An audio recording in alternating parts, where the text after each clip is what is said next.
வணக்கம். -183 பாயிண்ட்ஸோட நேற்று Nifty close ஆச்சு. ரொம்ப நாள் கழிச்சு ப்ரீமியம்ல இல்லை டிஸ்கவுண்ட்ல வந்து மார்க்கெட் க்ளோஸ் ஆச்சு. -21 ஃப்ளாட் தான் இன்னைக்கு expiry. Bank Nifty -250 points and டிஸ்கவுண்ட்ல தான் இருந்துச்சு. இதுவும் -79 பாயிண்ட்ஸ். பட் இன்ட்ராடே ஸ்விங் நிஃப்டியை பொறுத்த வரைக்கும் ஆல்மோஸ்ட் 250 பாயிண்ட்ஸ் இன்ட்ராடே ஸ்விங். பயங்கரமான ஒரு பேய் ஆட்டம்னு வச்சுக்கலாம். அதே மாதிரி நிஃப்டியை பொறுத்த வரைக்கும் ஆல்மோஸ்ட் 500 பாயிண்ட்ஸ் வந்து இன்ட்ராடே ஸ்விங். ஸோ இந்த பேய் ஆட்டம் இருக்காதுன்றதை நம்பிட்டு இருந்தேன். ஏன்னு சொன்னால் முந்தின நாளே அந்த ஆட்டம் முடிஞ்சிருச்சுன்னு எதிர்பார்த்துருந்தேன். பட் நேற்று சில ஸ்டாக்ஸ் மெயின்லி வந்து பேங்கிங் செக்டர் ஸ்டாக்ஸ் வந்து நிஜமாவே ஒரு வெறி ஆட்டம் தான் எடுத்துக்கலாம். அது ஹெச்டிஎஃப்சி ஆகட்டும், கோட்டக் பேங்க் ஆகட்டும், ஆக்சிஸ் பேங்க் ஆகட்டும், இது எல்லாமே. சரி, இதெல்லாம் ஒரு சைடு இருக்கட்டும்.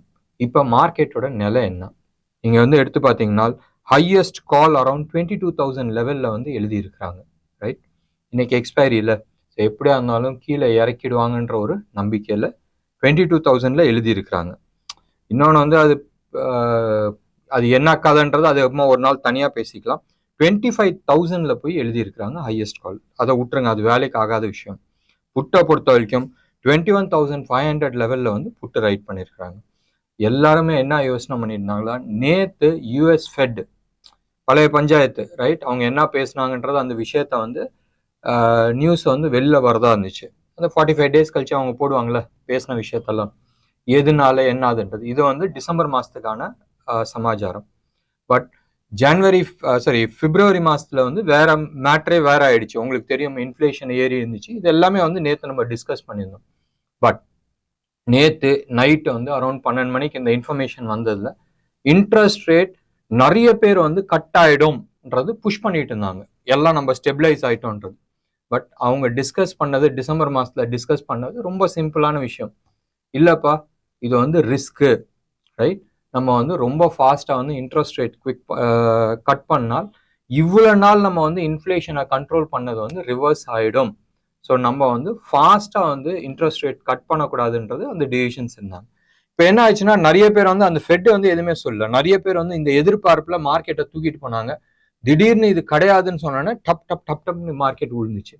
அண்ட் நேத்து வந்த விஷயம் வந்து ஆல்மோஸ்ட் விஷயம் தெரிஞ்ச விஷயம் தான். இன்ட்ரெஸ்ட் ரேட் எப்படியா இருந்தாலும் ஜூன் ஜூலை வரைக்கும் இன்ட்ரெஸ்ட் ரேட் கட் இல்லைன்றது எல்லாருக்கும் மண்டையில உட்காந்துருச்சு. ஸோ அதனால பெரிய ரியாக்ஷன்ஸ் நேற்று மார்க்கெட்ல கிடையாது. சரி, நம்ம பொறுத்த வரைக்கும் ஏன் கீழே விழுந்துச்சு? டெஃபினட்டா வால்யூமோட விழுந்துச்சு, பெரிய பாரா விழுந்துச்சு, என்கல்பிங்கா இருந்துச்சு. பட் கவனிக்க வேண்டிய ஒரே ஒரு விஷயம் என்னன்னு சொன்னால், இவ்வளவு பெரிய ஃபாலுக்கு வந்து இந்த பார் வந்து ரொம்ப சின்ன பார். லாஸ்ட் 2 டேஸாவே வந்து ஆவரேஜ் வால்யூம் வந்து ரொம்ப கம்மியா தான் இருந்துச்சு. ஸோ ஏறினதே வந்து வால்யூம் இல்லாத ஏறிச்சு, கீழே இறங்கினதும் அதே மாதிரி தான் இறங்கி இருக்கு. ஸோ ரிலேட்டிவ் டு திஸ் இது வந்து பெரிய பார். பட் கம்பேரிட்டிவ்லி நீங்க எடுத்து பார்த்தால் ஒன்றும் பெரிய பார் கிடையாது. ஸோ மார்க்கெட் ஒரு டைரக்ஷன் இல்லாத வெயிட் பண்ணிட்டு இருக்கு. எந்த சைடு போகணுன்றது தெரியாத வெயிட் பண்ணிட்டு இருக்கு. இன்னைக்கு expiry more or less right. Morning session ரொம்ப அமைதியா இருக்கும். போஸ்ட் லஞ்ச் வந்து மேபி ஒரு ரோல் ஓவர் இருக்கிறதுக்கான பாசிபிலிட்டிஸ் இருக்கு. இந்த வாரமே வந்து ரோல் ஓவர் ஆயிட்டு அடுத்த வாரத்துல வந்து ஆட்டத்தை ஆரம்பிச்சிடுவாங்களான்றது ஒரு சின்ன சந்தேகம். பட் இன்னொன்று சைடு நீங்க எடுத்துக்கிட்டீங்கன்னா ஆல்ரெடி நிறைய ரோல் ஓவர் ஆக ஆரம்பிச்சிச்சு. ரோல் ஓவர்ன்றது என்னன்னா, பிப்ரவரி மாசத்துக்கான கான்ட்ராக்டை எக்ஸிட் பண்ணிட்டு மார்ச் மாச கான்ட்ராக்ட்ல புதுசா வாங்கிடுவாங்க. ஸோ புதுசா வாங்கும்போது கீழே வாங்கிக்கலாமே, நான் மார்க்கெட்டை கொஞ்சம் கீழே இறக்கி நான் இது கீழே வாங்கிக்கிறேன். அதுக்குமா இது வந்து என்ன வேணாலும் ஆட்டம் போடலாம். ஏன்னு சொன்னால் இது டெம்பரரி தான். இது என் கையில பணம் இருக்கு, நான் வந்து என்ன வேணாலும் ஆட்டம் போடலாம். உங்க கையில இருக்கா? இதுதான் வந்து மோஸ்டா HNI and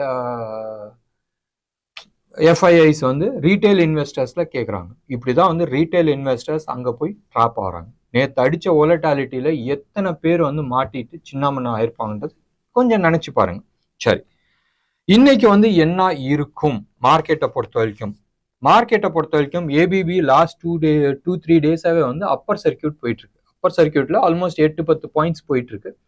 ABP already they are doing very well and ஒரு ரியல் பிரேக் அவுட் வந்திருக்கு. அதுவும் ஒன் ஆஃப் தி காரணமா இருக்கும். ஓப்ராய் ரியாலிட்டிஸ் ஆகட்டும், எம்என்எம் ஃபைனான்ஸ் ஆகட்டும், இவங்களாம் வந்து லாங் பில்டப்ல இருக்கு. ஷார்ட் சைட்ல வந்து நீங்க எடுத்துக்கிட்டீங்கன்னு சொன்னால் எல்டிடிஎஸ், பாஷ் வந்து நம்ம வந்து ஷார்ட் பில்டப்னு சொல்ல முடியாது. It is more of a long unwinding சொல்லிக்கலாம். அதாவது ஹோல்டிங் வச்சிருந்தா அதை நான் வித்துடுறேன், ரைட்? நான் வாங்கியிருக்கிறேன், 100 ரூபாய்க்கு வாங்கியிருக்கிறேன், 110 வரும்போது நான் விற்கிறேன். ஸோ அது வந்து ஷார்ட் பில்டப்ல வராது, அது ப்ராஃபிட் டேக்கிங்ல வரும் உங்களுக்கு. அதே மாதிரி நீங்க எடுத்துக்கிட்டீங்கன்னா என்எம்டிசியும் அப்படிதான் காட்டுது. ஷார்ட் பில்டப்ன்றது ஷார்ட் பில்டப் இல்லை, it is more of a profit டேக்கிங்ல தான் ஓடிட்டு இருக்கு. பாலகிருஷ்ணா இண்டஸ்ட்ரீஸ், சோழமண்டலம் ஃபைனான்ஸ் இதெல்லாம் வந்து ஷார்ட் பில்டப் இருக்கிறதுக்கு வாய்ப்புகள் நிறைய இருக்கு. பிஇஎல் நேற்று வந்து பிச்சிட்டு மேலே போச்சு, ஆல்மோஸ்ட் 3.4% அப்பாச்சு. பட் பேசிக்கா எடுத்துக்கிட்டோம்னு சொன்னால் ஷார்ட் கவரிங்னால தான் இது மேலே போயிருக்கு. ஸோ ஆக மொத்தம் வந்து என்டையர் மார்க்கெட்ல வந்து எதுவுமே வந்து ரியல் பைல போகல, ஏதர் லாங் அன்வைண்டிங் ஆயிட்டு இருக்கு, இல்லை ஷார்ட் கவரிங்ல தான் மார்க்கெட் தூக்கிட்டு இருக்கு. ஸோ இந்த கன்ஃபியூஷன் அடுத்த கொஞ்ச நாள் இருக்க தான் செய்யும், ரைட்? ஸோ வெயிட் பண்ணுங்க. மார்ச் மாசத்துல மேபி சாதாரணமா எலெக்ஷனுக்கு முன்னாடி மார்ச்ல ஒரு ரேலி இருக்கும். இந்த வருஷமும் ரேலி இருக்கான்றது பார்க்க வேண்டிய ஒரு சமாச்சாரம். ஸோ இன்னைக்கு வந்து என்னென்ன ஸ்டாக்ஸ் நம்ம பார்க்குறோம்ன்றது நம்ம ஏற்கனவே நம்ம சொல்லியாச்சு. ஸ்டாக் ஸ்பெசிஃபிக்கா வந்து எதுவுமே நம்ம சொல்றதுக்கு இல்லை. அண்ட் நிஃப்டி லெவல்ஸ் வந்து நம்ம ஏற்கனவே நம்ம சொன்னோம். 22,000ல வந்து ஹையஸ்ட் காலும் 21,500ல ஹையஸ்ட் புட்டும் இருக்கு. ஒரு ரேஞ்ச் கொடுத்துருக்குறாங்க. மோஸ்ட் லைக்லி அப்பர் சைடு போறதுக்கான பாசிபிலிட்டிஸ் இருக்கு, பட் இருக்குன்றது கிளாரிட்டிஸ் மார்க்கெட்ல கொடுக்கல. பேங்க் நிஃப்டியை பொறுத்த வரைக்கும் ஹையஸ்ட் புட்டு அரௌண்ட் 47,000 லெவல்ல ஹையஸ்ட் புட்டும், அண்ட் காலும் வந்து அதே லெவல்ல தான் ஜாஸ்தி காலும் இருக்கு. So more or less it is a ஸ்ட்ராடல் கான்செப்ட்ல தான் எடுத்துட்டு போயிருக்கிறாங்க. வெயிட் பண்ணி பார்க்கலாம். நேற்று தானே பேங்க் நிஃப்டி முடிஞ்சிச்சு, இன்னும் ஒரு வாரம் இருக்குல்ல எக்ஸ்பைரிக்கு. ஸோ ஜாஸ்தி வாலட்டாலிட்டி அதில் கொடுக்காது, பட் டெஃபினட்டாக நிறைய எஃப்என்டோ ஸ்டாக்ஸில் எக்ஸ்பைரி அடுத்த வாரம் இருக்கு. ஸோ அதில் கொடுக்கறதுக்கான வாய்ப்புகள் இருக்கு. ஸோ மார்க்கெட் கிளாரிட்டி இல்லாதனால நான் வந்து ஜாஸ்தி இதில் டிஸ்கஸ் பண்ண விரும்பல. வெயிட் பண்ணலாம்.